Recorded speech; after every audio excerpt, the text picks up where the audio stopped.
जितने वैज्ञानिक हैं सारे के सारे ईसाई हैं, लेकिन एक भी ईसाई यूं नहीं कह रहा है कि हम बाइबल पे खोज करेंगे। और यहाँ देखो कई लोग ईसाई बनने के लिए तत्पर खड़े बैठे, स्वयं से झूठ बोले। और जो ईसाई हैं वे कह रहे हैं कि जब रिसर्च करना, पुनर्शोध करना है तो क्या करना है?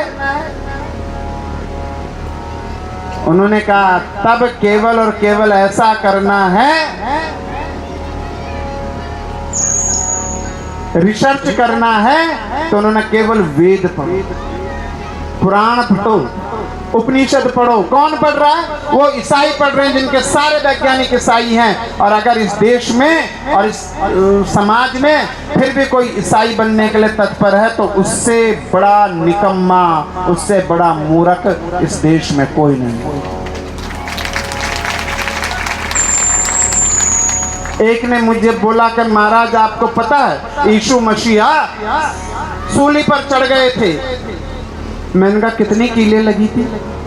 5 या 7 और 3 दिन में मर गए।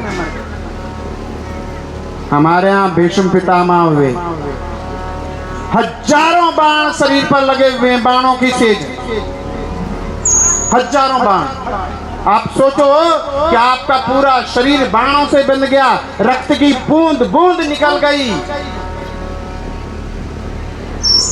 तब भी क्या कहा? अभी नहीं मरूंगा। कब मरूंगा? जब सूर्य उत्तरायण होगा।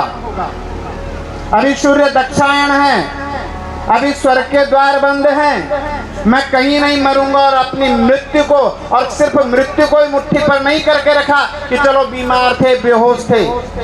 अरे महाभारत का युद्ध समाप्त हो गया, सारे के सारे पांडव भीष्म के पास गए और अंत में भीष्म ने अपनी पूर्ण ज्ञान को जागृत रखा और क्या करा? युधिष्ठिर को पूरे धर्म का उपदेश दिया, न्याय का उपदेश दिया। कब दिया? जब शरीर बाणों से बिना पड़ा है। तो कौन महान है? कौन महान है? केवल और केवल ये सनातन धर्म ही महान है। इससे महान ना कोई था, ना कोई है, ना कोई होगा। जिस यीशु मसीह के लिए ये इतने व्याकुल हैं, उस यीशु मसीह की ओरिजिनल कब्र पता है कहाँ है? कहाँ है ओरिजिनल कब्र? वो यहाँ बनारस से पढ़ के गए और ओरिजिनल कब्र है कश्मीर के पहलगाम में। वहां लिखा कि यहाँ एक ऐसा व्यक्ति गाड़ा हुआ है जो कहता था मैं अपनी भेड़ों को लेने दोबारा आऊंगा। उनके जीवन पर एक फिल्म बनी, उस फिल्म निर्माता को मार दिया गया और वो फिल्म यूरोप में बैन कर दी गई। आप ईसा मसीह के बारे में क्या जानते हैं? हरियाणा में कभी कोई ईसाई नहीं बन पाया। पता क्यों? उन्होंने कहा भाई पादरियों से कहाँ से आए हो? कि जी अपने देश से। कि क्यों आए हो? कि धर्म का प्रचार करना है। धर्म का प्रचार किस लिए करना? कि ईसा मसीह की आज्ञा है, ईसा मसीह का प्रचार करना है। कौन? बोले ये ईसा मसीह कौन है? बोले भाई ये तो ईश्वर का पुत्र है। कहते भाई फिर तुम हमारे हरियाणा में नहीं चलोगे। बोले क्यों? क्योंकि हमारे यहाँ तो जब तक बाप जीवित रहता बेटे को कोई पूछता ही नहीं। ईश्वर मर जाएगा तब पूछेंगे उसके बेटे को। और भारत की भूमि पर जहाँ ईश्वर ने अवतार लिए हैं, एक नहीं अनेक अवतार लिए हैं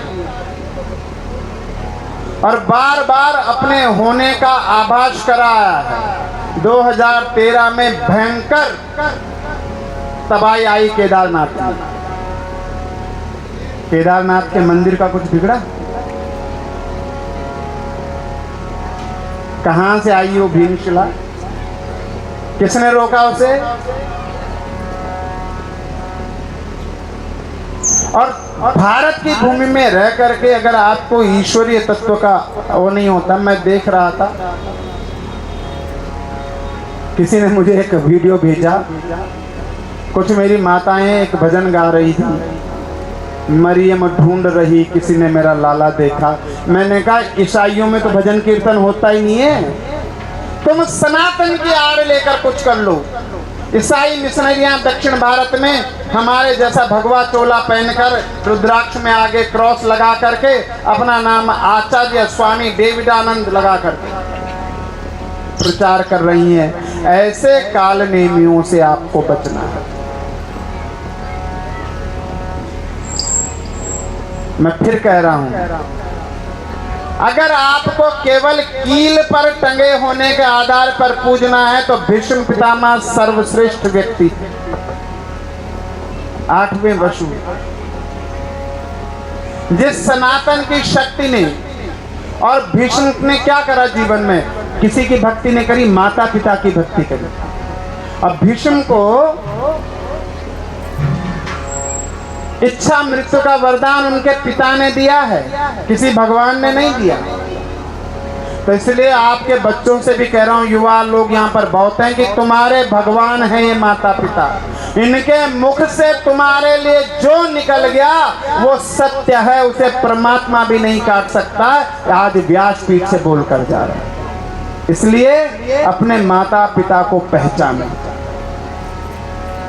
ईश्वर स्वयं नहीं आ सकता था, इसलिए उनने 3 लोगों को भेजा। आपकी के सृजन और पालन पोषण के लिए माता और पिता को भेजा, और आपको अपना ज्ञान हो, को हम कस्यति संसारा, मैं कौन हूं और संसार कैसा, ये ज्ञान हो, इसके लिए आपके जीवन में गुरु को भेजा।